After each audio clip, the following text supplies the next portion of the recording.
This is Professor Michael Chapman. I'm one of the most experienced IVF doctors in Australia. I believe that an important part that I can contribute is to educate patients in relation to fertility, infertility, and all that involves. These series of podcasts help to educate you. I hope they are helpful to you. If you wish to know more, however, I'm more than happy to have you contact me via email, which is profmchapman@gmail.com, or make an appointment to see me on 9138 4222.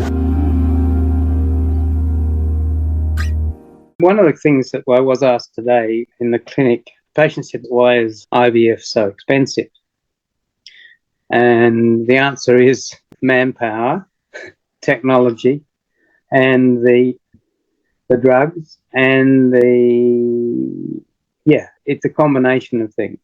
And for every doctor that in an IVF clinic, there are probably 10 other staff that are required to actually run a clinic, which is going to be successful in producing a good pregnancy.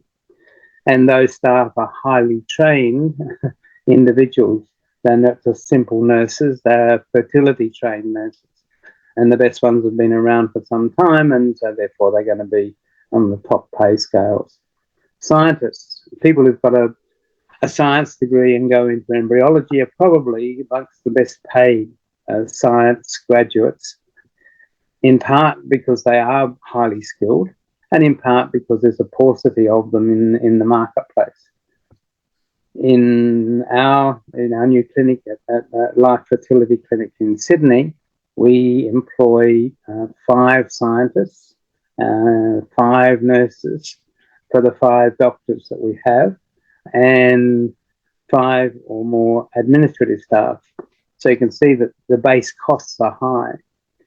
The instrumentation in the laboratory to set up in a clinic is almost $2 million to have the latest and best equipment to make sure that we're producing the best possible pregnancies. So there's a huge investment required to set up an IVF service. I hope you can see that to actually cover our costs, it has to be an expensive process.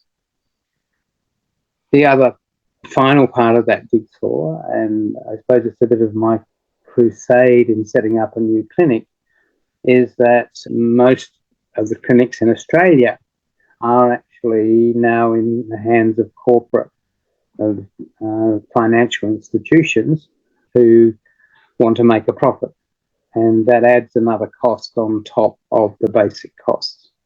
And which is why in our clinic, because we don't have the top-heavy marketing department and general managers, we're able to, we're at least $1,500 to $2,000 cheaper than the large corporates, with the same level of science, the same level of competence of the doctors and of the nurses.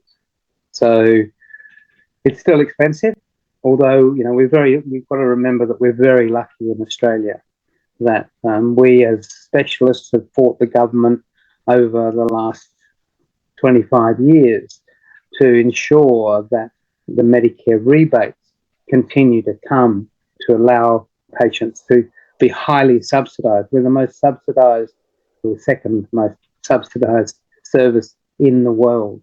The only other people that are cheaper, the patient gets almost free IVF is in Israel.